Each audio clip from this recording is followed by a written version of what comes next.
Hoje vamos falar dos 7 erros mais comuns em editais de financiamento.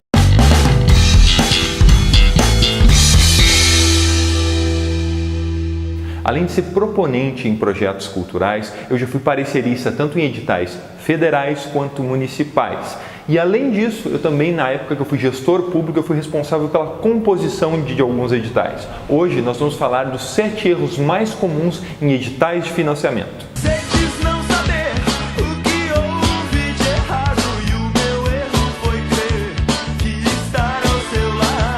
Erro número 1. Critérios. É muito comum os editais com relação a critérios não serem claros ou não estarem explicitados no edital. Isso é um problema, porque o proponente está escrevendo um projeto cultural e não sabe quais os critérios, como ele vai ser pontuado, como ele vai ser avaliado. Um problema muito comum que desencadeia esse erro é o fato do proponente não ter acesso ao parecer depois de finalizado o processo seletivo. O parecer é um instrumento que ele funciona como instrumento pedagógico na questão da produção cultural, pelo menos esse é o meu ponto de vista. De posse do parecer, o proponente com o projeto aprovado ou reprovado, ele pode instrumentalizar para amadurecer o projeto, seja com ele classificado, então no cumprimento da execução dele, ele pode ver o que foi bom nele e como ele pode amadurecer, e se ele não passou, ele pode ver o que ele tem a melhorar para um próximo edital. Erro número 2, não ser claro. Diversos editais, por passarem pela mão de assessores jurídicos ou pela mão da Procuradoria do município, ele acaba tendo um tratamento do texto que privilegia o juridiquês.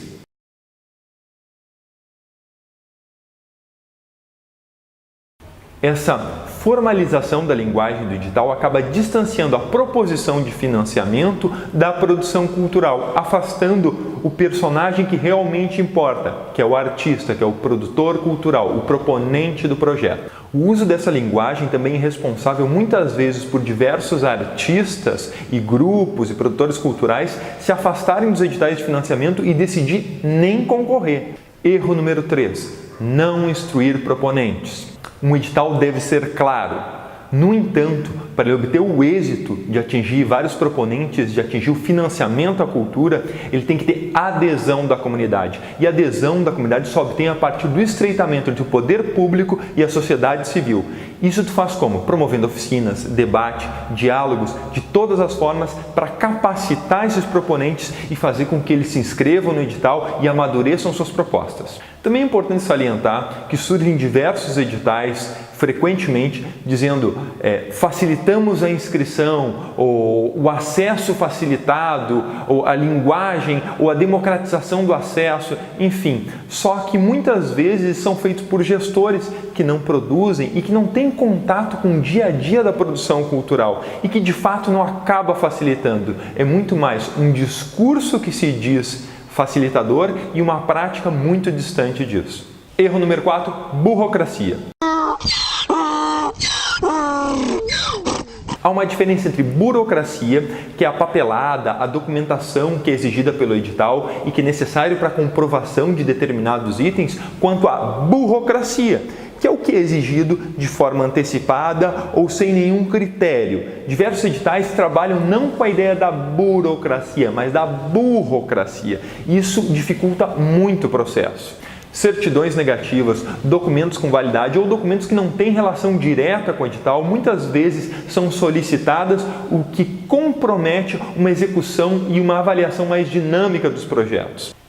Além de onerar o proponente com o gasto e com o tempo dele, esses documentos que têm um prazo de validade que são exigidos no início, muitas vezes são exigidos no final do processo seletivo. Isso faz com que o processo não seja dinâmico e além disso, faz com que muitas vezes ele tenha que revalidar esses documentos que foram exigidos no início sem nenhum critério significativo para o processo. Erro número 5. Quanto a pareceristas.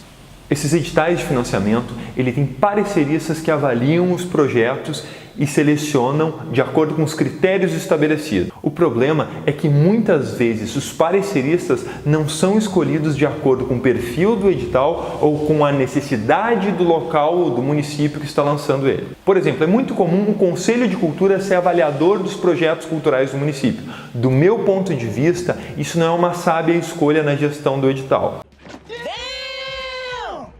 Mas deixa eu explicar por quê. Primeiro, o Conselho de Cultura, nós temos representantes das áreas do município, das áreas culturais, das setoriais culturais.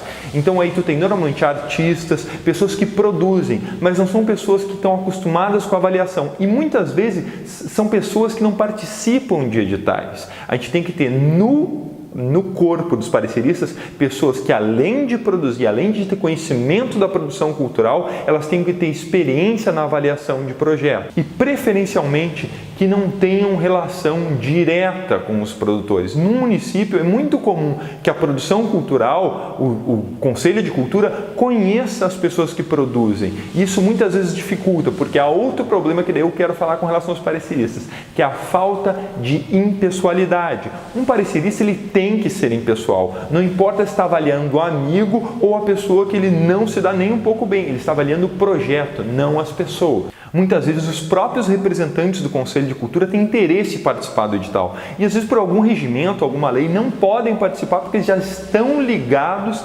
ao edital, aos pareceristas, ao financiamento. Isso até gera um outro problema, que é a falta de representatividade no Conselho, porque os artistas, as pessoas que mais atuam na cidade, muitas vezes não querem representar no Conselho porque não poderão fazer parte do edital. Outro problema muito comum com relação a pareceristas é o fato dos pareceristas não se aprofundarem nas propostas apresentadas. Muitas vezes os pareceristas recebem o projeto e simplesmente fazem uma leitura dinâmica. Não, o parecerista tem que se aprofundar daquilo, tem que pesquisar mais a respeito daquilo, tem que ver o que é apresentado e muitas vezes buscar informação fora. É importante isso para a avaliação. Isso vai embasar o parecer dele e vai justificar a avaliação que ele vai dar. Outro problema que nós temos com relação aos pareceristas é que tipo de projeto, qual o perfil de projeto que deve ser selecionado. Muitos pareceristas não têm noção do que é indústria cultural, do que é cultura popular, cultura de periferia e mais ainda, eles não têm noção de quais projetos devem ser financiados. Minha sugestão é que os pareceristas sejam contratados. Além de qualificar o processo, isso faz a roda da economia da cultura girar. Erro número 6. Ser hermético. Muitos editais ficam tão preocupados em atingir determinado objetivo que são extremamente fechados, impossibilitando inovações na produção cultural ou no ponto de vista estético. Isso só prejudica a produção cultural e a própria vanguarda da cultura, das artes, das manifestações culturais. 7. Revisão. Nossa, eu acabei de compor esse edital excelente, nunca mais vão precisar fazer um edital novo no município. Não necessariamente. A produção cultural é dinâmica, as manifestações culturais são dinâmicas. Por que um edital tem que ser inerte? Não, muito pelo contrário. Um edital ele também tem que ser dinâmico, ele tem que se ater aos movimentos culturais ao qual ele pretende financiar. Por isso, um edital público tem que ter revisões constantes, tem que ter revisões periódicas, preferencialmente com consulta pública, ouvindo o artista, ouvindo quem está na ponta desse processo seletivo. Gostou do vídeo? Curte, compartilha, se inscreve no canal e até a semana que vem com Biotônico Cultural. Valeu!